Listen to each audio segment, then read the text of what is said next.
सर्व बहुजन दोस्तांना जय ज्योती, जय भीम, जय संविधान।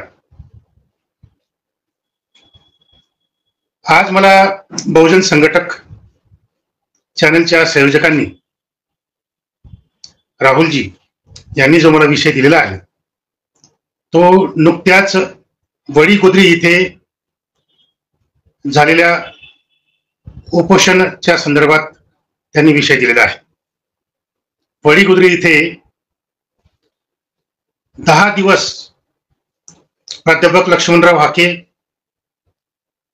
नवनाथराव आबा वाघमारे आणि पुण्याला मंगेश ससाणे हे 3 तरुण 10 दिवस उपोषणाला बसले होते।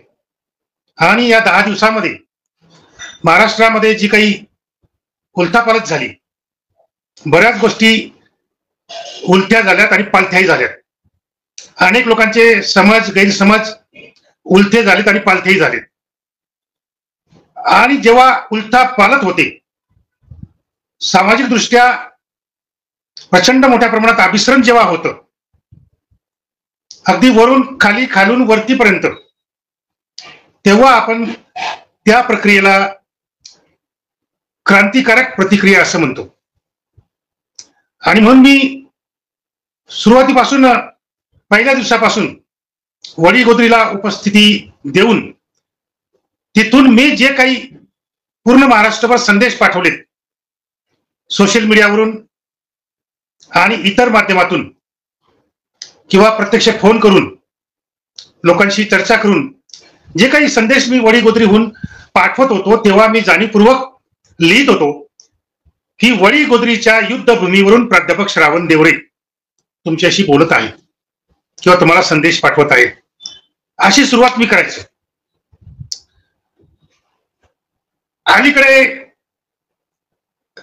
काही नरेटिव्ह, मुख्यतः खोट्या नरेटिव्ह ज्या काही पसरलेल्या आहेत सगळीकडे, प्रत्येक क्षेत्राबाबतीत, प्रत्येक विषयाच्या बाबतीत लोकांनी आपले काही समज करून घेतलेले आहे की एससी म्हणजे हे असा प्रकार, आदिवासी म्हणजे हा असा प्रकार, ओबीसी म्हणजे या साच्यामधले, मुस्लिम म्हणजे त्या साच्यामधले, असे जे काही नरेटिव्ह बऱ्याच वर्षांपासून काही लोकांनी जाणीवपूर्वक निर्माण केलेले आहेत।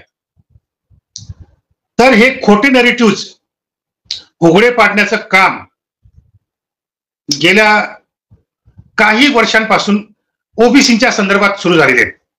मी बाकीच्या समाज घटकांबद्दल बोलणार नाही, कारण माझा तो विषय पण नाही आजचा।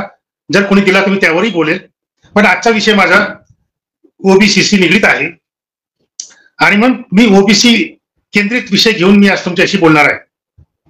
त्यामुळे ओबीसीच्या बाबतीत ज्या खोट्या नरेटिव्ह जाणीवपूर्वक पसरवल्या गेल्यात आणि ओबीसींना वेगवेगळ्या प्रकारची दूषणं देणं, त्यांना शिव्या देणं, त्यांना नावमेद करणं, हे प्रकार अनेक वर्षांपासून चालू आहेत आणि आजही चालू आहेत। तर हे नरेटिव्ह खोटं पाडण्याचं काम किंवा हे नरेटिव्ह खोटे आहेत हे ठरवण्याचं काम गेल्या काही वर्षात महाराष्ट्रात मोठ्या प्रमाणात झालेलं आहे।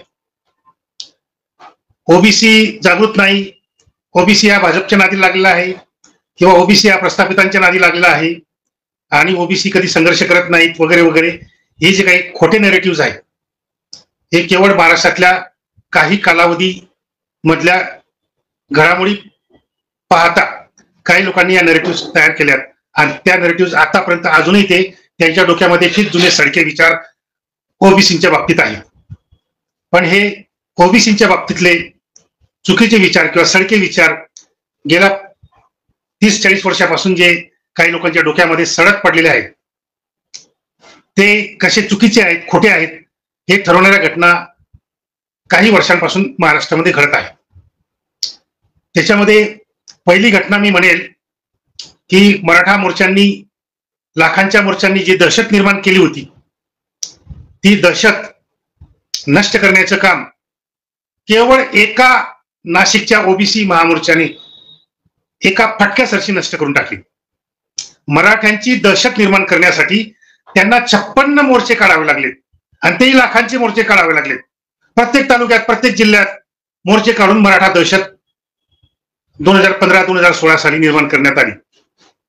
आणि जेव्हा नाशिकचा एकच ओबीसी महामोर्चा निघाला, त्या एकच नाशिकच्या ओबीसी महामोर्चाने 3 ऑक्टोबर 2016 रोजी हा महामोर्चा निघाला आणि त्याने मराठ्यांची दहशत एका मिनिटात खतम करून टाकली, एका फटक्यात खतम करून टाकली.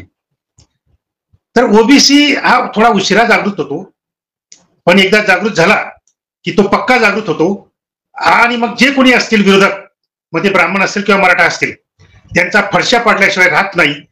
हे उदाहरण तामिळनाडूमध्ये सिद्ध झालंय, बिहारमध्ये सिद्ध झालंय, उत्तर प्रदेशमध्येही सिद्ध झालंय आणि आता अलीकडे महाराष्ट्रातही सिद्ध झालेलं आहे. त्यामुळे ज्या कोणाच्या डोक्यात ओबीसींबद्दल खोट्या नेरेटिव्ह असतील, सडके विचार असतील ओबीसींच्या बद्दल, ते त्यांनी काढून टाकले पाहिजेत.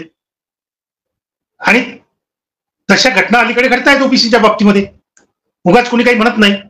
3 ऑक्टोबरच्या नंतर जेव्हा 3 ऑक्टोबरला नाशिकचा महामोर्चा निघाला ओबीसींचा, त्यावेळेस भुजबळ साहेब जेलमध्ये होते.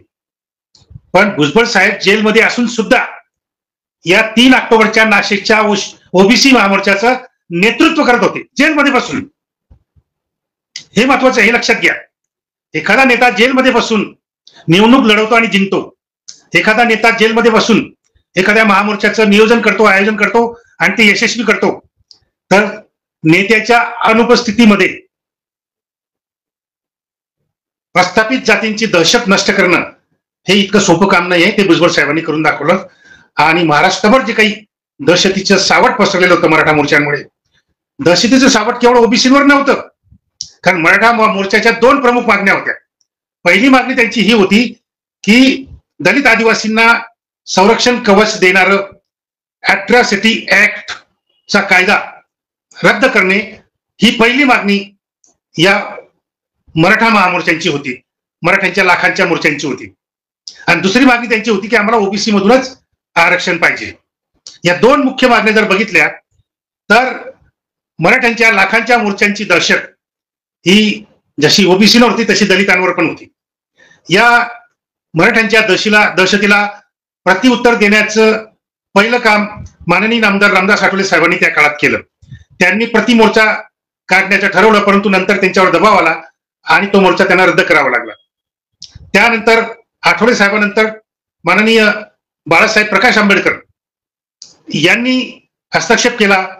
त्यांनी माझ्याशी चर्चा केली, मला मुंबईला येऊन भेटायला सांगितलं. मी त्यांना भेटलो आणि त्यांच्या मार्गदर्शनाखाली मी मुंबईला पत्रकार परिषदही घेतली 3 ऑक्टोबरच्या आधी. आणि नाशिकचा जो ओबीसी महामोर्चा आहे तो केवळ ओबीसीचा महामोर्चा आहे आणि मराठ्यांची दलित ओबीसीवरची दहशत नष्ट करण्यासाठी आहे. हे आम्ही प्रामुख्याने मुंबईच्या त्या पत्रकार परिषदेमध्ये आम्ही ते मांडलं. तर ही क्रांतिकारक घटना त्या काळामध्ये जी घडली ती ओबीसीच्या बद्दलचे गैरसमज दूर करण्यासाठी पुरेशी आहे. त्यानंतर दुसरी घटना घडली, जरांगे उपोषणाला बसला आणि नंतर मग त्यांनी जे काही नाटक केलं पोलिसांचा हल्ला करण्याचं, खरं म्हणजे तो पोलिसांनी हल्ला केलेलाच नव्हता. जरांगेच्याच गुंडांनी पोलिसांवर हल्ला करून 80 पोलिसांना जखमी केलेलं होतं. म्हणजे जे उपोषणाला बसतात ते कार्यकर्ते हातात दगड घेऊन किंवा लाठ्या काठ्या घेऊन बसत नाहीत. साधी गोष्ट आहे. उपोषण म्हणजे सत्याग्रह असतो आणि तो निशस्त्र असतो. त्यामुळे जे उपोषणाला बसतात किंवा जे उपोषणाला समर्थन करण्यासाठी मंडपात बसतात त्यांच्या हातात कुठल्याही प्रकारचं शस्त्र नव्हतं. परंतु जेव्हा पोलिसांवर त्या उपोषणाच्या मंडपामध्ये हल्ला करण्यात आला त्यावेळेस 80 पोलीस जखमी झाले.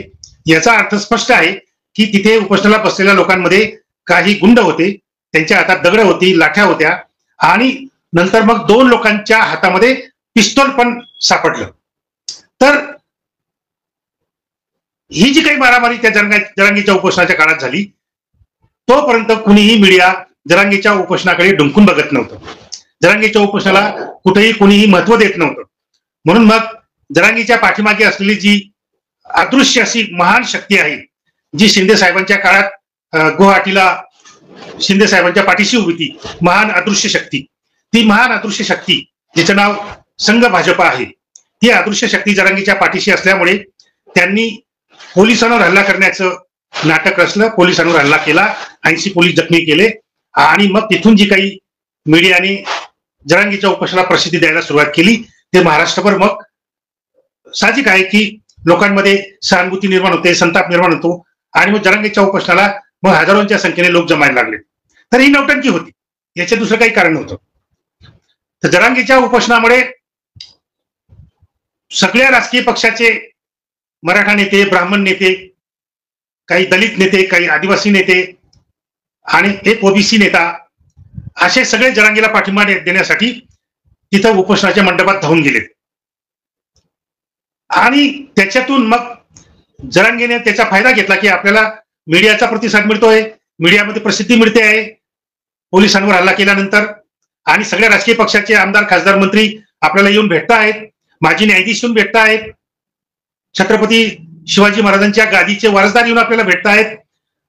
अशा प्रकारे जरांगेला संघ भाजपाने फार मोठी प्रतिष्ठा मिळवून दिली आणि प्रस्थापित काँग्रेसमधले मराठा आणि प्रस्थापित राष्ट्रवादी काँग्रेसमधले शरद पवारांच्या सारखे मराठा नेते हे उपोषणाला पाठिंबा द्यायला गेले.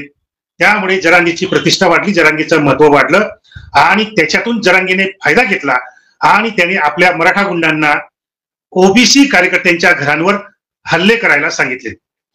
तर सर्वात प्रथम बळी पडले ते बीडचे आमचे समता परिषदचे ओबीसी नेते सुभाष राऊत, त्यानंतर बीडचे तेली समाजाचे ओबीसी आमदार क्षीरसागर, त्यांचे बंधू माजी आमदार, मंत्री, अशा ओबीसी कार्यकर्त्यांवर, ओबीसी नेत्यांवर, ओबीसी आमदार, ओबीसी माजी आमदार यांच्या घरांवर हल्ले झालेत.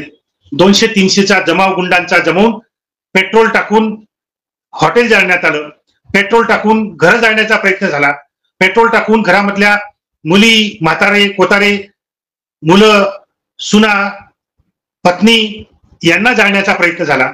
परंतु तिथं आमचे काही मुसलमान बांधव होते, या मुसलमान बांधवांनी प्रसंगावधान राखून पटापट त्यांनी मोठ्या भिंतीवरून उड्या मारल्यात आणि ते त्या घरात शिरलेत आणि त्या घरातले जे काही म्हातारे कोतारे होते, मुलं मुली होत्या, सुना होत्या, आमदाराची बायको होती, या सगळ्यांना आमच्या या मुस्लिम बांधवांनी मोठ्या हिमतीने वाचवलं.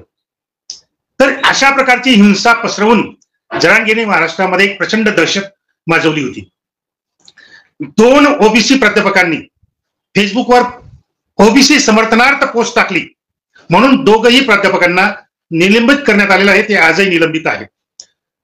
2 शिक्षक, त्याच्यापैकी एक शिक्षक आमचे जालन्याचे आहे, त्यांनाही निलंबित करण्यात आलं होतं.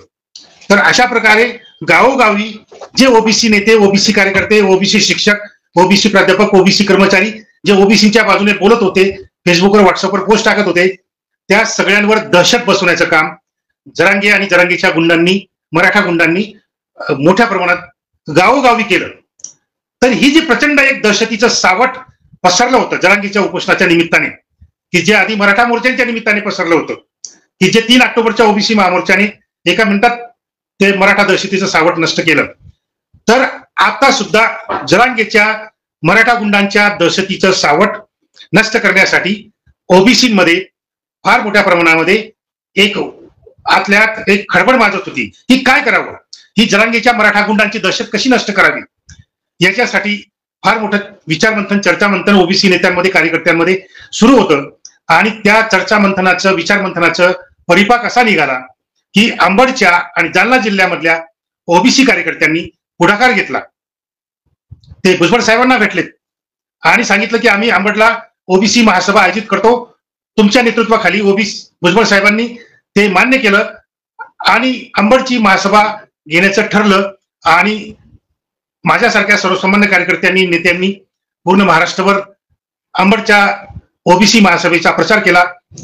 फेसबुकवरून, व्हॉट्सअपवरून, सोशल मीडियावरून, फोन करून, प्रत्यक्ष भेटून, काही गावांना बैठका आयोजित करून आम्ही एक महाराष्ट्रात एक चांगलं वातावरण तयार केलं आणि अंबडची ओबीसी महासभा ही प्रचंड मोठ्या प्रमाणामध्ये, म्हणजे कमीत कमी 15 लाख लोक, एवढ्या मोठ्या संख्येने अंबडची ओबीसी महासभा यशस्वी झाली. आणि त्याच्यातलं भुजबळ साहेबांचं अत्यंत क्रांतिकारक असं भाषण जेव्हा लोकांनी ऐकलं तर त्याचे पडसाद पूर्ण महाराष्ट्रभर उमटले आणि जरांगेने उपोषणाच्या माध्यमातून मराठा गुंडांची दहशत जी महाराष्ट्रभर पसरवली होती त्या अंबडच्या ओबीसी महासभेने एका मिनिटात खतम केली. ही दुसरी घटना घडली, लक्षात घ्या. आता मी तिसरी घटना सांगतोय. तिसरी घटना याच्यासाठी आवश्यक होती की मराठ्यांची गुंडांची दहशत नष्ट तर झाली, गावगावचा ओबीसी आणि दलित हा मोकळा श्वास घ्यायला लागला, तो थोडासा निर्धास्त झाला, थोडासा बिनधास्त झाला. परंतु महत्वाची गोष्ट अशी आहे की ही जी मराठा गुंडांची दहशत भुजबळ साहेबांच्या अंबडच्या ओबीसी महासभेमुळे नष्ट झाली, तिचं सामाजिक एकतेचं स्वरूप आणि राजकीय स्वरूप येण्याच्या दृष्टीने वडीगोद्रीचं जे उपोषण 10 दिवस चाललं, तर त्या 10 दिवसामध्ये हा उद्देश त्याच्यामध्ये सफल झाला. काय फलित होतं वडीगोद्रीच्या हाके, वाघमारे आणि पुण्याच्या ससाणे यांच्या उपोषणाचं? काय फलित होतं? सगळ्यात मोठं फलित हे होतं की जरांगे अगदी वाह्यातपणे रोज नवीन नवीन मागण्या महाराष्ट्र सरकार समोर ठेवत होता आणि महाराष्ट्र सरकारला दमबाजी करत होता. कधी सांगायचा मराठ्यांना ओबीसी मधून आरक्षण द्या, कधी सांगायचा मराठवाड्यातले जे मराठी आहेत ते कुणबीच आहेत, नंतर मग सांगायचा की पूर्ण महाराष्ट्रातलेच कुणबी सरसकट मराठी आहेत आणि सगळे सरसकट मराठी सगळे सरसकट कुणबी आहे आणि म्हणून मराठ्यांना सरसकट ओबीसी मधून आरक्षण द्या. हे त्याचं रोज बदलत जाणारं वक्तव्य आणि रोज बदलत जाणारी त्याची मागणी आणि रोज महाराष्ट्र सरकारला दमबाजी करण्याची त्याची मागणी. हे केलं नाही तर मी असं करेल, हे केलं नाही तर मी तसं करेल, मी मुंबईत येईल, मुंबई उद्ध्वस्त करेल, मुंबईमध्ये मी 10 लाख लोक आणेल आणि मुंबईची सगळी व्यवस्था उद्ध्वस्त करेल वगैरे वगैरे. त्याच्या ज्या काही धमक्या होत्या, या रोज त्याच्या धमक्या येत होत्या आणि या धमक्यांमुळे महाराष्ट्र शासन घाबरण्याचं नाटक करत होतं. कारण शेवटी कसं आहे की महाराष्ट्र शासन जे आहे हे जसं ब्राह्मणांचं आहे तसं ते मराठ्यांचं पण आहे, लक्षात घ्या. एक मराठा मुख्यमंत्री, एक मराठा उपमुख्यमंत्री आणि एक ब्राह्मण उपमुख्यमंत्री. त्यामुळे ब्राह्मण मराठ्यांचं हे महाराष्ट्रातलं राज्य महायुतीचं हे घाबरण्याचं नाटक करत होते आणि जरांगेची प्रत्येक मागणी त्याच्या तोंडातून पडल्याबरोबर शिंदे साहेब त्याच्या तोंडासमोर उंजळी धरायचे आणि ओक बाबा तुझ्या तोंडात काय मागणी आहे ती ओक माझ्या उंजळीमध्ये, मी लगेच त्याची अंमलबजावणी सुरू करतो. तर अशा जरांगेच्या ओकार्या शिंदे मुख्यमंत्र्यांनी झेलल्यात, त्याची अंमलबजावणी केली. त्यांनी मागणी केली, लगेच भोसले समिती स्थापन झाली. त्यांनी मागणी केली, लगेच शिंदे समिती स्थापन झाली. त्यांनी मागणी केली, लगेच शुक्रे आयोग जो ओबीसीच्या नावाने होता, परंतु शुक्रे आयोग हा ओबीसीच्या नावाने मराठा आयोगच होता. कारण सगळे सदस्य मराठा आणि अध्यक्षही मराठा आणि सगळे पक्षपाती, सगळे जातीवादी, मराठा आरक्षणवादी. तर अशा प्रकारचं जरांगेच्या सगळ्या ओकार्या या मराठा मुख्यमंत्री शिंदेने आपल्या उंजळीत झेलल्यात, त्यांची अंमलबजावणी केली. संपूर्ण महाराष्ट्र शासनाचं प्रशासन अगदी शिपायापासून तर कलेक्टर पर्यंत, तहसीलदार, मामलेदार, सगळे अधिकारी कर्मचारी हे या मुख्यमंत्री शिंदेने केवळ मराठ्यांना कुणबी प्रमाणपत्र देण्यासाठी रात्रंदिवस राबवलं. त्या काळामध्ये 24 तास कलेक्टर कचेरीमध्ये कामकाज चालायचं. 24 तास सगळी निजामाची कागदपत्र धुंडाळणं, त्याच्यावर कुणबी म्हणून शाईने लिहिणं, खाडाखोड करणं आणि नंतर मग ते पश्चिम महाराष्ट्रातही ते लोन गेलं, जुनी कागदपत्र शोधायची आणि जुन्या कागदपत्रावर खोटं काहीतरी शाईने पेनने लिहायचं कुणबी म्हणून आणि त्या खोट्या कुणबी नोंदी तयार करून त्याच्या आधारावर जो मराठा आला त्याला कुणबी प्रमाणपत्र द्यायचं, सरसकट द्यायचं. ही भूमिका जरांगेच्या या निर्माण केलेल्या दहशतीतून या महाराष्ट्र सरकारने केली आणि त्याच्यातून जी एक दहशत निर्माण झाली होती ती दहशत नष्ट करण्याचं काम लक्ष्मणराव हाकेसर, नवनाथराव आबा वाघमारे आणि पुण्यातले मंगेश ससाणे यांनी 10 दिवसाच्या उपोषणामध्ये जरांगेची ही जी काही उपोषणाच्या माध्यमातून निर्माण झालेली मराठा गुंडांची दहशत होती ती 10 दिवसामध्ये नष्ट केली. हे सगळ्यात मोठं फलित या वडीगोद्रीच्या युद्धभूमीचं आहे. दुसरं फलित हे आहे की वडीगोद्रीच्या युद्धभूमीवरून लक्ष्मणराव हाके आणि नवनाथ आबा वाघमारे यांनी जे काही संदेश दिलेत तमाम महाराष्ट्रीयन जनतेला आणि महाराष्ट्र शासनाला, ते त्या संदेश दिल्यामुळे जरांगे हा बॅक फुटवर आला. जरांगे 2 पावलं घाबरून मागे सरकला, लक्षात घ्या.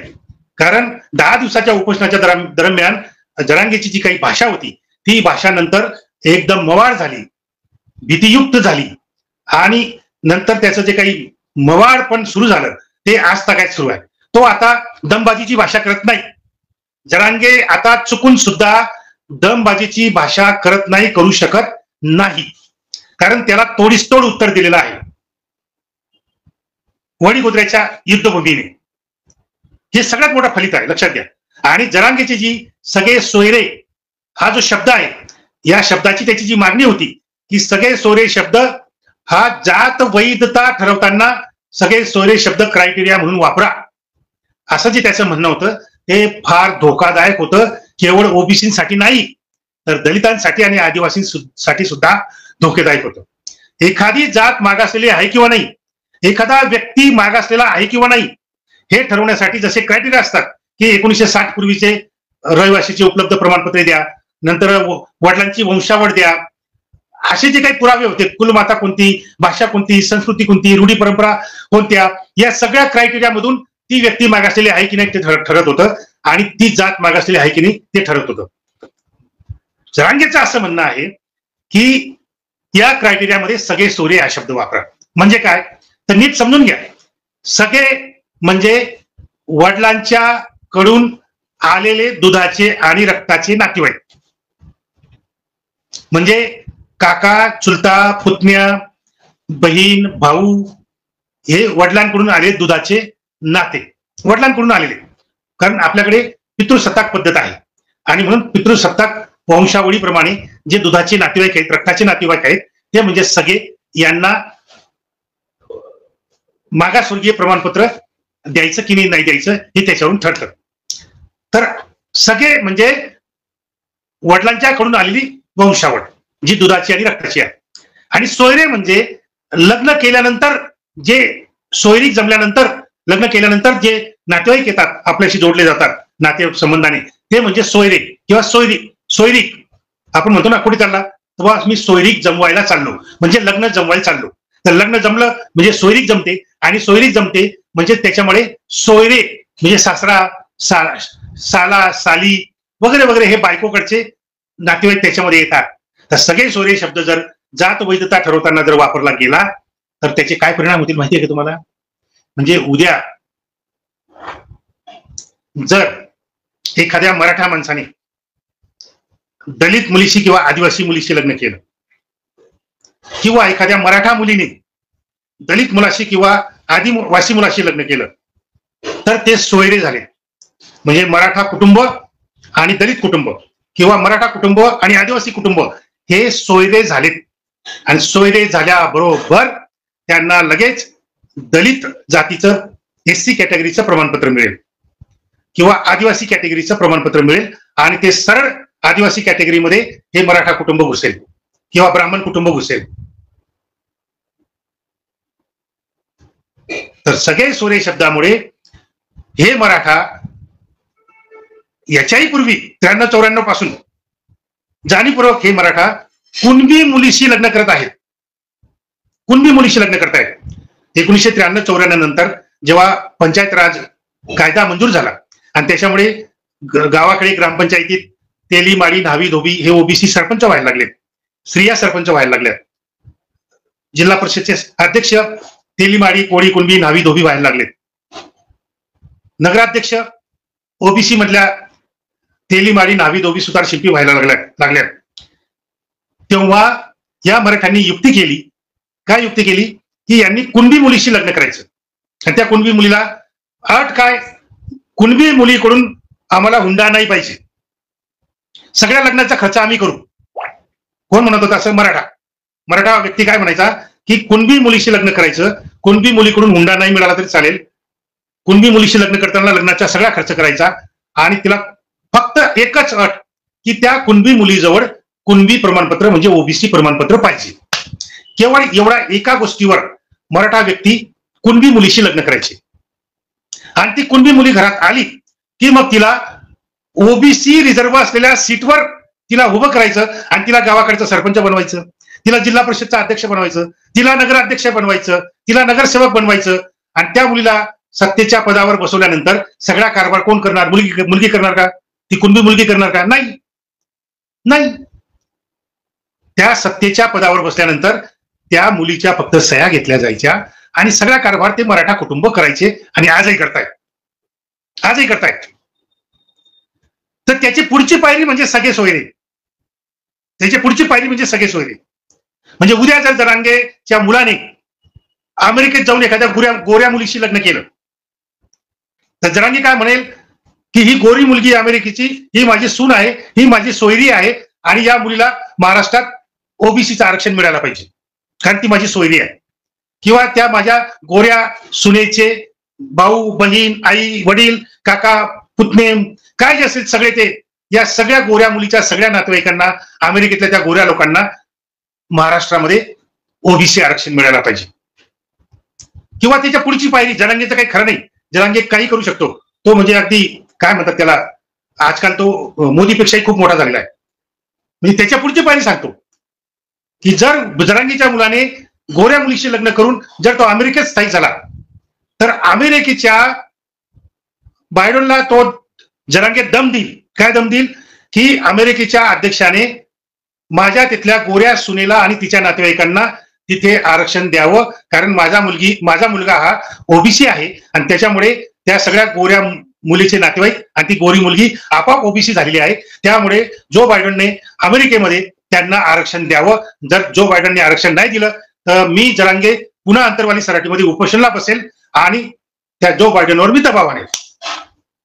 असंही करू शकतो तो. कारण रोज बदलणारा माणूस, रोज वाह्यात गोष्टी करणारा फडतूस माणूस काही करू शकतो, काही सांगू शकतो. उद्या पुतीनला दम देईल की रशियामध्ये आम्हाला आरक्षण द्या, जो बायडनला दम देईल आम्हाला आरक्षण द्या. तर असा मूर्ख माणूस या महाराष्ट्रामध्ये गेल्या काही 1-1.5 वर्षापासून धुडगूस घालतोय आणि एकूणच फुले शाहू आंबेडकरांच्या महाराष्ट्राची घडी, सांस्कृतिक घडी, सामाजिक घडी, राजकीय घडी उद्ध्वस्त करतो आहे. आणि एकूणच आरक्षण सिस्टीम जी आहे फुले शाहू आंबेडकरांची संविधानात्मक आरक्षण सिस्टीम नष्ट करण्याचं काम जरांगे करतो आहे. तर याला म्हणतात धुडगूस घालणं. आणि हा धुडगूस केवळ सत्तेच्या जोरावर, म्हणजे जरांगीची जात सत्तेत आहे, मराठा जात सत्तेत आहे आणि म्हणून शरद पवार, शिंदे वगैरे वगैरे जे कोणी आहेत आणि फडणवीसी पाठीमागून ब्राह्मणांचा आशीर्वाद लागतोच त्यांना. तर हा जो सगळा धुडगूस आहे हा वडीगोद्रीच्या युद्धभूमीने लक्ष्मणराव हाके, नवनाथ आबा वाघमारे आणि पुण्याचे मंगेश ससाणे या 3 तरुणांनी 10 दिवस उपोषण करून वडीगोद्रीच्या या युद्धभूमीने जरांगेचा हा वाह्यातपणा नष्ट केला. तो आता बॅकफुटवर गेला. त्याने आता स्वप्न पण बघू नये की ओबीसी मधून आरक्षण मागायचं. अर्थात ओबीसी मधून आरक्षण आता हा मुद्दाच राहिलेला नाही. किंवा ते वरती दिलेलं 10% स्वतंत्र वेगळं आरक्षण मराठ्यांना, तोही मुद्दा आता राहिलेला नाही. मुद्दा आता त्याच्या खूप पुढे गेलेला आहे.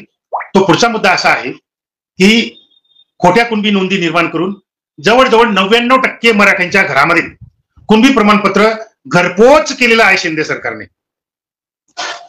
आला मराठा की द्या कुणबी प्रमाणपत्र, आला मराठा की द्या कुणबी प्रमाणपत्र. मग त्याच्यासाठी खोट्या नोंदी तयार करणे, कागदपत्रामध्ये फेरफार करणं, हे सगळे उद्योग, हे सगळे धंदे शिंदे सरकारने केले. आणि त्यामुळे आज 99% मराठा कुणबी प्रमाणपत्र धारक बनला असून तो आता ओबीसी झालेला आहे. म्हणजे राज्यात सुद्धा आणि केंद्रात सुद्धा. म्हणजे उद्या जर रेल्वेची नोकर भरती निघाली किंवा उद्या महाराष्ट्रामध्ये जर नोकर भरती निघाली राज्य स्तरावरची, तर उद्याच्या नोकर भरतीमध्ये, मग ते केंद्र सरकारची नोकर भरती असो किंवा राज्य सरकारची नोकर भरती असो, या उद्याच्या नोकर भरतीमध्ये ओबीसीच्या सगळ्या 27% राखीव जागा हे मराठा लोक खोटं कुणबी प्रमाणपत्र वापरून 27% तुमच्या सगळ्या जागा फस्त करणार आहे. तुम्हाला शिपायाची सुद्धा नोकरी ते मिळू देणार नाही. जो खरा कुणबी आहे विदर्भातला, जो खरा कुणबी आहे कोकणातला, जो खरा कुणबी आहे उत्तर महाराष्ट्रातला, त्या कुणब्याला शिपायाची नोकरी सुद्धा हे खोटे कुणबी धारक मराठा, पश्चिम महाराष्ट्रातले आणि मराठवाड्यातले हे खोटे ओबीसी जे मराठा आहेत ते तुम्हाला शिपायाची नोकरी सुद्धा खऱ्या कुणब्याला मिळू देणार नाही. हे काळ्या दगडावरची रेख आहे. हे मी काही असं हवेत बोलत नाही. मी राजस्थानचे उदाहरण नेहमी सांगत असतो.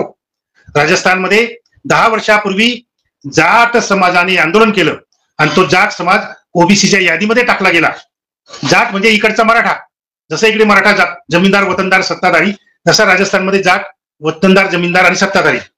तर हा सत्ताधारी जाट समाज, सत्ताधारी जाट जात ही ओबीसीच्या यादीमध्ये टाकण्यात आल्यामुळे गेल्या 10 वर्षाचं रेकॉर्ड आहे की एकाही खऱ्या ओबीसीला शिपायाची सुद्धा नोकरी गेल्या 10 वर्षात मिळालेली नाही. ज्याला शहनिशा करायची असेल त्यांनी राजस्थानमध्ये जावं आणि तिथे बघावं. आता हेच महाराष्ट्रात पण होणार आहे. खऱ्या ओबीसीला, खऱ्या कुणब्याला शिपायाची सुद्धा नोकरी आता मिळणार नाही. विसरून जा ओबीसींनो, आता नोकऱ्या विसरून जा आणि करा गुलामगिरी. ज्या त्यांच्या शेतावर आणि बांधावर लंगोटी घालून राबायला. तर वडीगोद्रीच्या युद्धभूमीवरून जे युद्ध झालं ते सगळे सोरे शब्द जो वापरण्याचा आग्रह होता जरांगेचा, तो आग्रह संपलेला आहे. हे वडीगोद्रीच्या युद्धभूमीचं फलित आहे, हे आपण लक्षात घेतलं पाहिजे. पण जसं वडीगोद्रीच्या युद्धभूमीचं योगदान आहे, एकूणच ओबीसी चळवळ खेड्यापाड्यांमध्ये जनजागृती घडवून आणणं. 10 दिवसामध्ये अगदी खेड्यापाड्यातून लोक येत होते, गाड्या करून येत होते, काही लोक पायी येत होते, पायी मोर्चे काढून काही लोक येत होते. हजारोच्या लाखोच्या संख्येने 10 दिवसामध्ये तिथं ओबीसी जमलेत. मी तिथं पहिल्या दिवसापासून 5 दिवसापर्यंत मी तिथं होतो आणि वेळोवेळी मी तिथं मार्गदर्शनही करत होतो. त्या वडीगोद्रीच्या युद्धभूमीवरून एक महत्वाचा मुद्दा मी तिथं मांडला सगळ्या लोकांसमोर की वडीगोद्रीच्या निमित्ताने प्रचंड मोठ्या प्रमाणामध्ये सामाजिक जागृती झालेली आहे. परंतु ओबीसी समाज हा सामाजिक दृष्ट्या जागृत झालेला असला तरी तो अजून राजकीय दृष्ट्या जागृत झालेला नाही. आणि त्यामुळे लोकसभेमध्ये जे ओबीसी उमेदवार उभे केले होते आम्ही, म्हणजे मी ओबीसी बहुजन आघाडीच्या व मी ओबीसी राजकीय आघाडीच्या माध्यमातून 10 उमेदवार उभे केले होते आणि बाकीच्या इतर ओबीसी पक्षांनी पण उमेदवार उभे केले होते. तर त्या सगळ्यांना कोणाला 4,000 5,000 अशी मतं पडली. म्हणून मी सांगत होतो तिथे वडीगोद्रीला की तुम्ही अजून राजकीय दृष्ट्या प्रशिक्षित झालेले नाही.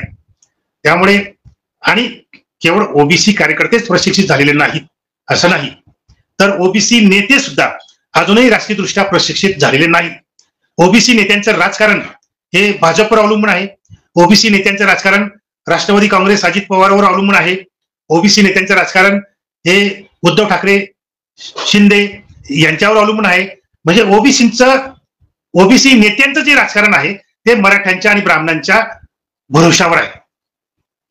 म्हणजे अजित पवार तिकीट देतील तरच भुजबळ साहेब निवडणुकीला उभे राहू शकतात, किंवा शरद पवार तिकीट देतील तरच भुजबळ साहेब निवडणुकीला उभे राहू शकतात, किंवा फडणवीस तिकीट देतील तरच पंकजा मुंडे निवडणुकीला उभे राहू शकतात. तर हे जे काही ओबीसी नेत्यांचं राजकारण प्रस्थापित मराठ्यांच्या आणि ब्राह्मणांच्या भरोशावर चाललेलं आहे, तर ती काही ओबीसींची जागृती नाही, ते काही ओबीसी नेत्यांचं राजकीय प्रशिक्षण नाही. ओबीसी नेत्यांचं जर राजकीय प्रशिक्षण जर चांगलं झालं असतं तर या ओबीसी नेत्यांनी ही जी काही प्रचंड जनजागृती ओबीसी मध्ये झालेली आहे ती बघता आणि एकूण पूर्ण देशामध्ये जे काही राजकीय वारे वाहत आहेत भाजपच्या विरोधात, त्याचा अभ्यास या ओबीसी नेत्यांनी केला असता आणि या तीनही ओबीसी नेत्यांनी म्हणजे पंकजा मुंडे, महादेव जानकर आणि भुजबळ साहेब या तिघाही ओबीसी नेत्यांनी आपापल्या पक्षाच्या विरोधात बंडखोरी करून ओबीसी उमेदवार म्हणून अपक्ष म्हणून ते निवडणुकीला उभे राहिले असते तर इथला दलित मतदार, इथला मुस्लिम मतदार आणि ओबीसी मतदार यांनी हमखास या तीनही ओबीसी नेत्यांना निवडून आणलं असतं. पण हे तीनही ओबीसी नेते हे भाजप महायुतीचे असल्यामुळे त्यांना दलितांनी मतदान केलं नाही, मुसलमानांनी मतदान केलं नाही आणि ओबीसींनी सुद्धा फार कमी मतदान केलं, कारण ओबीसी मतदार पंकजा मुंडे आणि महादेव जानकरांवर नाराज होते. महादेव जानकरांनी जरांगीला पाठिंबा दिला. जरांगीच्या उपोषण मंडपात महादेव जानकर दिवसभर बसून त्यांना पाठिंबा देत होते आणि पंकजा मुंडे या भुजबळ साहेबांच्या बीड आणि जालना जिल्ह्यामधल्या ओबीसी महासभांना पंकजा मुंडे उपस्थित राहिल्या नाहीत. भुजबळांपासून त्या लांब गेल्यात.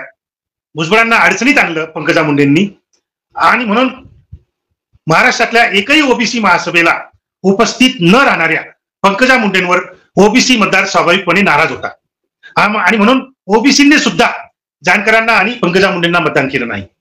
तर दलित मतदार गेलेत, मुस्लिम मतदार गेलेत, जवळपास 80% ओबीसी मतदार पण गेलेत.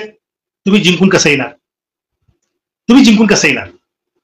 जर तुम्ही राजकीय दृष्ट्या प्रशिक्षित झालेले असता, जर तुम्ही राजकीय दृष्ट्या प्रगल्भ असता, जर तुम्ही राजकीय दृष्ट्या हुशार असता, तर तुम्ही आपापल्या प्रस्थापित पक्षांच्या विरोधात बंडखोरी करून ओबीसी उमेदवार म्हणून, अपक्ष उमेदवार म्हणून जर तुम्ही निवडणूक लढवली असती, तर तुम्हाला प्रस्थापित पक्षाच्या विरोधात बंडखोरी केल्याबद्दल, भाजप शिवसेनेच्या विरोधात बंडखोरी केल्याबद्दल तुम्हाला दलित मतदारांनी पण मतदान केलं असतं, मुस्लिम मतदारांनी पण मतदान केलं असतं आणि ओबीसींनी तर दिलखुलास मतदान केलं असतं आणि तुम्ही प्रचंड प्रचंड मतांनी तुम्ही जिंकून आले असते.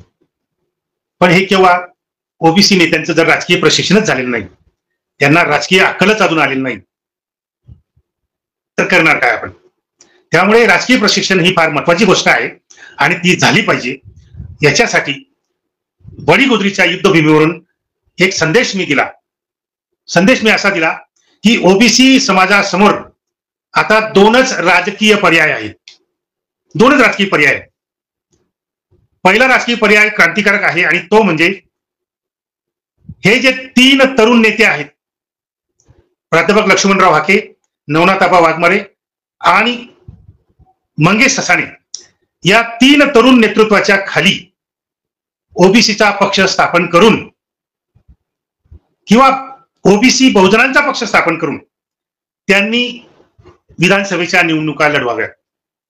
परंतु या 3 तरुणांनी प्रस्थापित राजकीय ओबीसी नेते जे आहेत, प्रस्थापित ओबीसी राजकीय नेते जे अनेक राजकीय पक्ष फिरून आलेले आहेत, जे अनेक प्रस्थापित पक्षांच्या आधारावर मंत्रिपद भोगलेले आहेत, असे सगळे प्रस्थापित पक्षाच्या भरोशावर जगणारे जे ओबीसी नेते आहेत, त्यांना बाजूला सारलं पाहिजे. कारण हे लोक केव्हाही धोका देऊ शकतात. हे लोक केव्हाही भाजपमध्ये, केव्हाही काँग्रेसमध्ये, केव्हाही राष्ट्रवादी काँग्रेसमध्ये, केव्हाही कुठेही हे स्वतःच्या स्वार्थासाठी उड्या मारू शकतात. मंत्रिपदासाठी काही थोडंसं आमिष मिळालं, काही थोडंसं काहीतरी मिळालं, काहीतरी विधान परिषदची आमदारकी मिळाली की हे लोक कुठेही उड्या मारतात. त्यामुळे हे बेभरोशाचे जे ओबीसी नेते आहेत, यांना बाजूला सारून या 3 प्रमुख तरुणांनी एकत्र येऊन ओबीसी पक्ष किंवा एखादा पुरोगामी पक्ष स्थापन करावा आणि त्या पुरोगामी पक्षाच्या नेतृत्वाखाली त्यांनी विधानसभेच्या निवडणुका जर लढवल्या तर मी निश्चितपणे सांगतो की हे 2024च्या विधानसभेमध्येच ते दखलपात्र नेते म्हणून पुढे येतील आणि त्यांचा पक्ष दखलपात्र म्हणून पुढे येईल आणि 2029च्या निवडणुकीमध्ये गॅरंटी, हमखास तुमच्या ओबीसी पक्षाची सत्ता येईल. तुम्ही 3ही तरुण नेते हे महाराष्ट्राचे नेते होणार आणि सत्ताधारी होणार. यात एका शब्दाचाही मी फेरफार करत नाही. लिहून घ्या, आत्ता लिहून घ्या. या 3 तरुणांनी जर निरपेक्षपणे, स्वतंत्रपणे प्रस्थापित ओबीसी नेत्यांना बाजूला सारून त्यांचं फक्त मार्गदर्शन घ्यायचं, त्यांचं फक्त सहकार्य घ्यायचं आणि या 3 नेत्यांनी स्वतंत्रपणे ओबीसीचं राजकारण उभं करायचं, ओबीसी पक्ष स्थापन करायचा आणि काम सुरू करायचं. हा पहिला मी पर्याय वडीगोद्रीच्या युद्धभूमीवरून मी दिला. दुसरा पर्याय मी काय दिला की ओबीसी जो आहे हा अजूनही श्रद्धा, भक्ती याच्यामध्ये गुरफटलेला आहे. त्यामुळे एखादा ओबीसी एखाद्या बाबाला देव म्हणायला लागला की तो बाबा पूर्णपणे त्याच्या डोक्यात घुसतो, मेंदूत घुसतो आणि त्या व्यक्तीच्या दैनंदिन सगळ्या दिनचर्येमध्ये, बोलण्या चालण्यावर त्या बाबाचा प्रभाव असतो. जय गुरुदेव, जय आसाराम वगैरे वगैरे वगैरे. त्यामुळे ओबीसी समाज हा श्रद्धावान आहे, भक्तिवान आहे आणि त्याचे परिणाम राजकारणात पण उमटतात. राजकारणामध्ये ओबीसी समाजाने एखादा नेत्याला नेता मानलं की तो नेता सर्वे सर्वा होतो त्या समाजावर वर्चस्व गाजवण्यासाठी किंवा त्या ओबीसी व्यक्तीवर वर्चस्व गाजवण्यासाठी तो सर्वे सर्वा होतो. म्हणजे ओबीसी नेत्याला कुठं काही त्रास झाला, ओबीसी नेत्याला कुठं काही दुःख झालं की लगेच आपला ओबीसी कार्यकर्ता आत्महत्या करायला तयार आणि करतो आत्महत्या. माझा नेता पराभूत झाला, चला आत्महत्या करूया, मला खूप दुःख झालं, मला सहन नाही झालं. तर ही जी श्रद्धा आहे, ही अतिश्रद्धा, अंधश्रद्धा, त्याच्यामुळे काय होतं की नवीन नेतृत्व निर्माण होत नाही, नवा नेता आपण स्वीकारत नाही. म्हणून मी जे मगाशी म्हटलं की प्रस्थापित ओबीसी नेते जे मराठा ब्राह्मणांच्या प्रस्थापित नेत्यांच्या भरोशावर आहेत, अजित पवारच्या भरोशावर आहेत, शरद पवारच्या भरोशावर आहेत, फडणवीसच्या भरोशावर आहेत, असे सगळे ओबीसी नेते यांना बाजूला सारणं ओबीसी समाजाला सहजासहजी शक्य नाही. कारण ओबीसी हा श्रद्धावान आहे आणि भक्तिवान आहे. एकाएकी या ओबीसी नेत्याची भक्ती तो सोडणार नाही, त्यांच्याबद्दलची श्रद्धा तो सोडणार नाही. म्हणून मग मी दुसरा पर्याय मी असा दिला की माननीय भुजबळ साहेब हे महाराष्ट्रामध्ये एकमेव असे नेते आहेत की जे ओबीसीचं एक हाती नेतृत्व करतायत. एक हाती नेतृत्व म्हणजे जर भुजबळ साहेबांनी बंडखोरी करून प्रस्थापित नेत्यांच्या विरोधात बाहेर पडून जर त्यांनी ओबीसी पक्ष स्थापन केला तर मी तुम्हाला गॅरंटीने सांगतो की भुजबळ साहेबांच्या ओबीसी पक्षामध्ये महाराष्ट्रातल्या सगळ्या ओबीसी संघटना, महाराष्ट्रातले सगळे छोटे मोठे ओबीसी पक्ष हे भुजबळ साहेबांच्या ओबीसी पक्षामध्ये विलीन होतील. सगळे इगोइस्ट जे ओबीसी नेते आहेत छोटे मोठे गल्लीबोळातले हे सगळे आपला इगो सोडतील आणि भुजबळ साहेबांच्या पक्षात सामील होतील, याची मला पूर्णपणे खात्री आहे. कारण ओबीसीचं भुजबळ साहेब एकमेव नेतृत्व असं आहे की ते दमदार नेतृत्व आहे, रिझल्ट मिळवून देणारं नेतृत्व आहे. त्यामुळे दुसरा पर्याय मी सांगितला की भुजबळ साहेबांना अनेक लोकांनी विनंती केली, मी सुद्धा त्यांना विनंती केली की तुम्ही बाहेर पडा, पक्ष स्थापन करा, निवडणुका लढू, तुम्ही निश्चित मुख्यमंत्री होणार वगैरे वगैरे. पण सगळ्यांना माहिती आहे, तुम्हाला आम्हाला सगळ्यांना माहिती आहे की भुजबळ साहेब बंडखोरी करू शकत नाही, प्रस्थापित पक्षातून बाहेर निघू शकत नाही. कारण सगळ्यांना माहिती आहे की भुजबळ साहेबांनी जरा कुठं काही खट केलं की लगेच त्यांना उचलून जेलमध्ये टाकतील. त्यांच्या मागे ईडी सीडीचा हे लावलेला आहे जर त्यांच्या मागे. त्यामुळे आणि ते जामीनवर आहेत, हे आज जामीनवर बाहेर आहेत.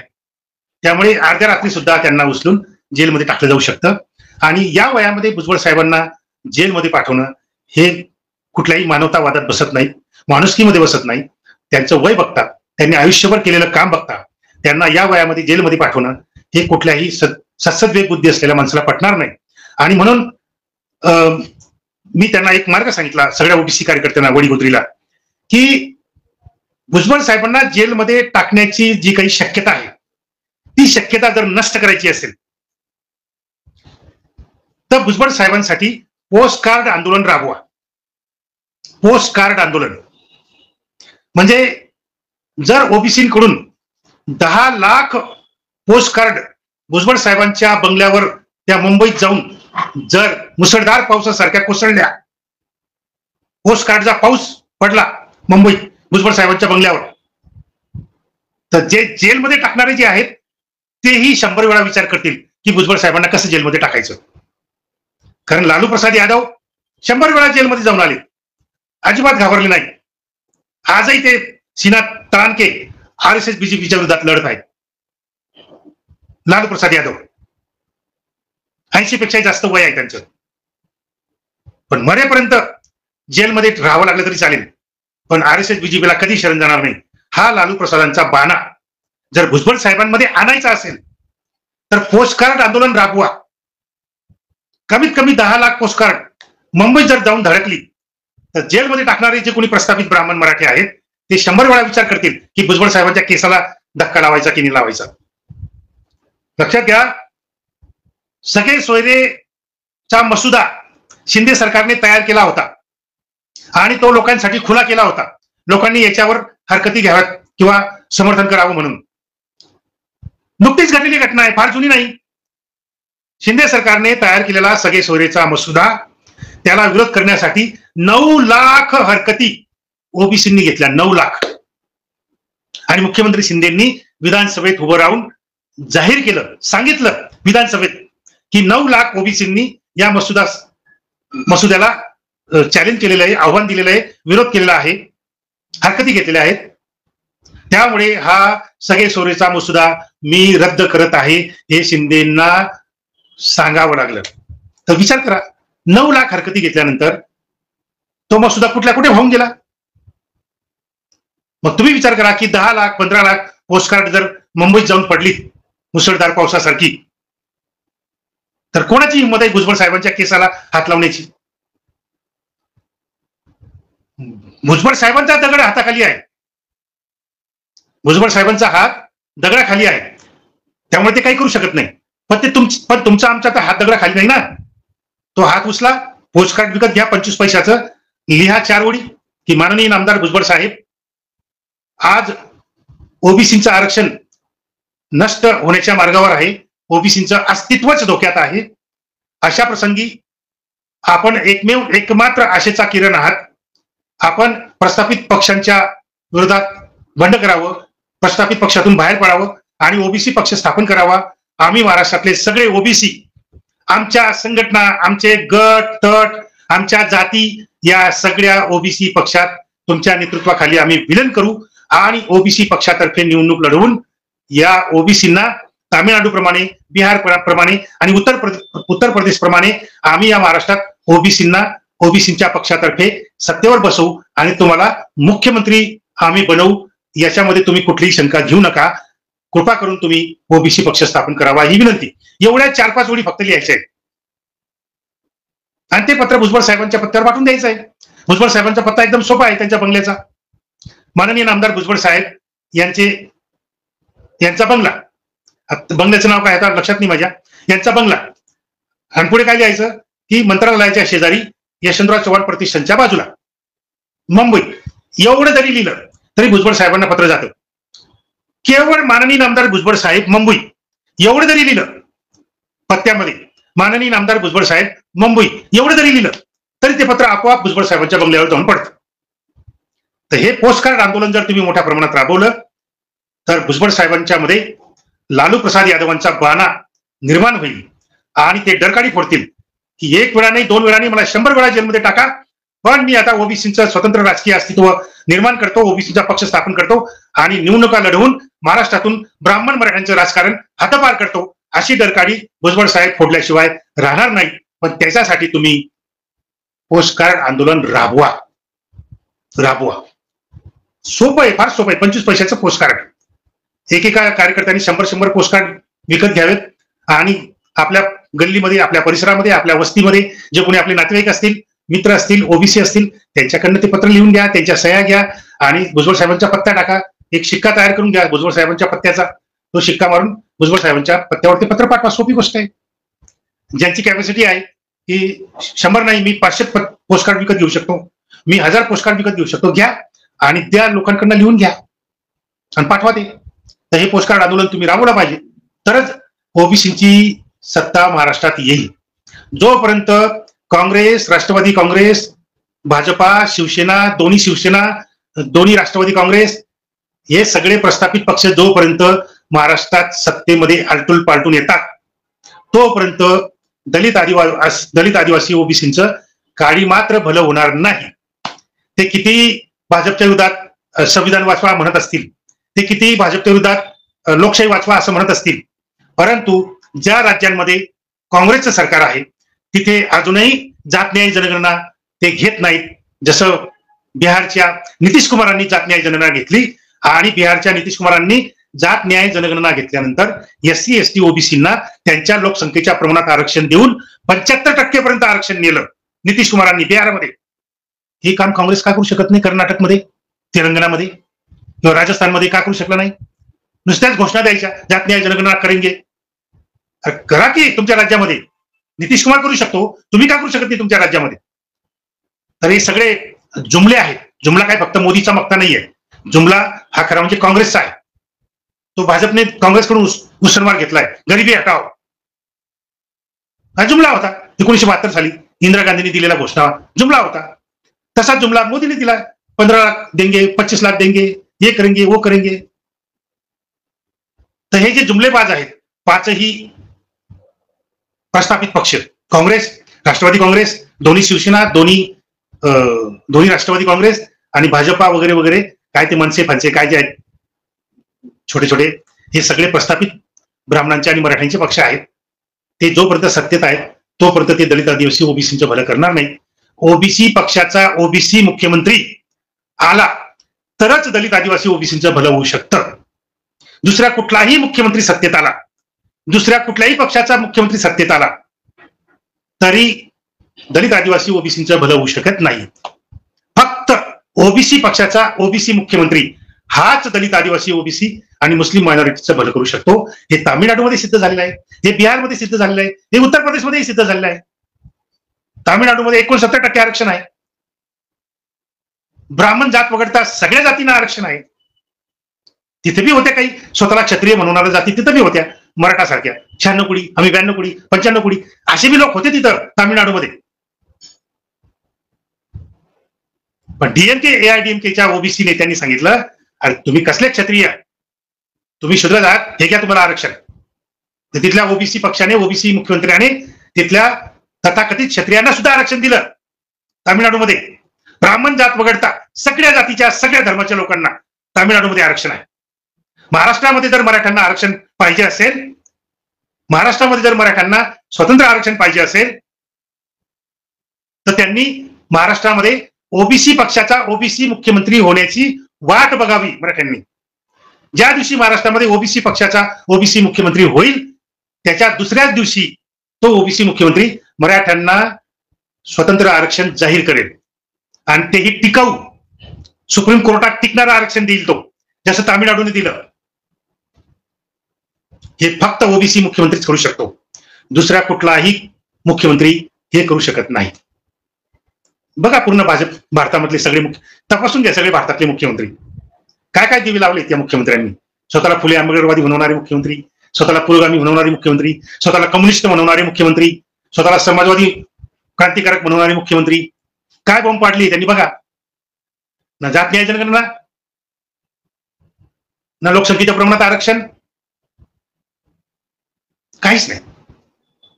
पण हे जे स्टॅलिन, करुणानिधी, नितीश कुमार, लालू, मुलायम हे ओबीसी असल्यामुळे या ओबीसींनी ते करून दाखवलं. दुसरं कोणीच करू शकत नाही. ओबीसी माणूसच करू शकतो. तामिळनाडू तर फार पुढे गेलेला आहे ब्राह्मणी संस्कृतीच्या विरोधात, फार पुढे गेलेला आहे. हिंदू मंदिरांमधून ब्राह्मण पुजाऱ्यांची अकालपट्टी हे कोण करू शकतं? भारतातला कोणी मुख्यमंत्री करू शकतो का? नाही करू शकत. पण तामिळनाडूच्या ओबीसी मुख्यमंत्र्यांनी हे करून दाखवलं. हिंदू मंदिरांमधून ब्राह्मण पुजाऱ्यांची अकालपट्टी. का अकालपट्टी करायची? त्याची कारण आहे. कारण हे ब्राह्मण पुजारी मंदिरात बसून देवाधर्माच्या नावाने नवीन नवीन अंधश्रद्धा तयार करतात, नवीन नवीन पोथ्या पुराणे तयार करतात आणि नवीन नवीन कर्मकांड तयार करून ते कर्मकांड, ते विधी त्याच्या बदल्यामध्ये हजारो रुपयाची दक्षिणा घेतात आणि बहुजन भाविकांना लुबाडतात. जाऊन बघा त्र्यंबकेश्वरला नारायण नागबली, तो गावाकडचा ब्राह्मण त्या आपल्या बहुजन माणसाला सांगतो की नारायण नागबली केलं तर तुमच्या घरावरचं संकट नाहीसं होईल.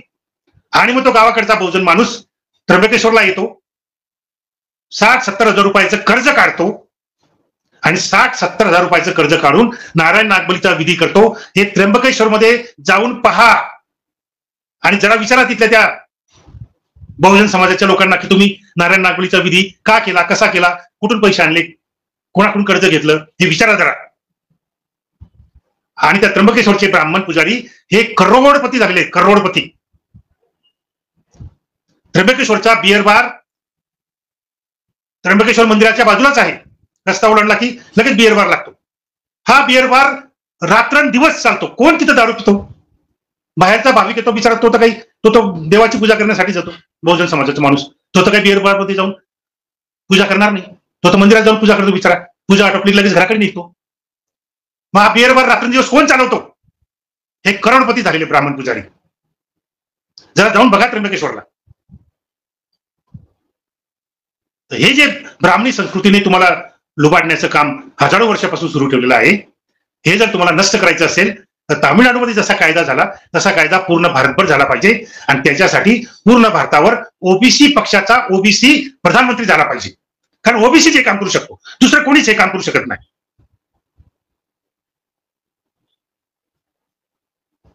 त्यामुळे मी वारंवार सांगतो आहे की वडी गोद्रीच्या युद्धभूमीवर जे काही चर्चा मंथन, विचार मंथन मी 5 दिवसाच्या कालावधीमध्ये तिथं उपोषणामध्ये उपस्थित राहून केलं, त्याचा हा सार होता. त्याचा हा सार होता. तर याच्या पुढची वाटचाल जर राजकीय दृष्ट्या केल्याशिवाय आपल्याला पर्याय नाही. तुम्ही सामाजिक दृष्ट्या खूप भक्कम असाल, तुम्ही आर्थिक दृष्ट्या खूप श्रीमंत असाल, परंतु जोपर्यंत तुमची राजकीय सत्ता येत नाही तोपर्यंत तुमची श्रीमंती कुचकामी आहे, तुमची श्रीमंती कुचकामी आहे,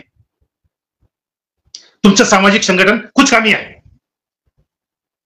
जोपर्यंत राजकारणामध्ये तुम्ही तुमचा प्रभाव गाजवत नाही तोपर्यंत तुमचं भलं होत नाही. सरकारी तिजोरी ताब्यात आली पाहिजे. सरकारी तिजोरी ताब्यात आली तर ती आपण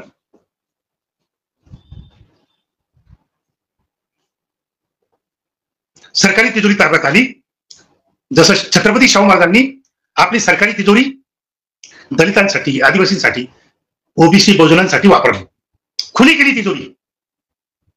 त्या तिजोरीतून पैसा काढला आणि सूतगिरण्या निर्माण केल्यात, कारखाने निर्माण केलेत की जिथं दलित ओबीसी बहुजनांना नोकऱ्या मिळतील. सरकारी तिजोरीमधून पैसा काढला शाहू महाराजांनी आणि गंगाराम नावाच्या एका महार व्यक्तीला हॉटेल काढण्यासाठी भांडवल दिलं. त्या गंगाराम कांबळेला भांडवलदार बनवलं, मालक बनवलं छत्रपती शाहू महाराजांनी सरकारी तिजोरी वापरून. तर ही सरकारी तिजोरी जर आपल्या ओबीसी, दलित, आदिवासी यांच्याकडे जर आली तर ही सरकारी तिजोरी आपण सगळ्यात शेवटचा जो शोषित पीडित आहे, अगदी गावाकडचा, गल्लीमधला, त्याच्या विकासासाठी आपण सरकारी तिजोरी वापरू. आज सरकारी तिजोरी कोणासाठी वापरली जाते आहे? अदानीसाठी, अंबानीसाठी, मल्ल्यासाठी. घ्या, ही सरकारी तिजोरी तुमच्या बापाची आहे. 10,000 करोड, 15,000 करोड, 50,000 करोड कर्ज काढा, ते बुडवा, परदेशात जाऊन मौज मस्ती करा. ही सगळी सरकारी तिजोरी त्यांनी अदानी, अंबानी आणि मल्ल्याला आंदोलन करून दिलेली आहे. कारण सरकार ब्राह्मण, क्षत्रिय, वैश्यांचं आहे म्हणून सरकारी तिजोरी ब्राह्मण, क्षत्रिय, वैश्यांसाठी, कारखानदार, भांडवलदारांसाठी वापरली जाते. सरकार जर ओबीसीचं आलं, सरकार जर आपलं आलं दलित, आदिवासी, ओबीसीचं, तर ही सगळी सरकारी तिजोरी आपण दलित, आदिवासी, ओबीसीच्या भल्यासाठी वापरू.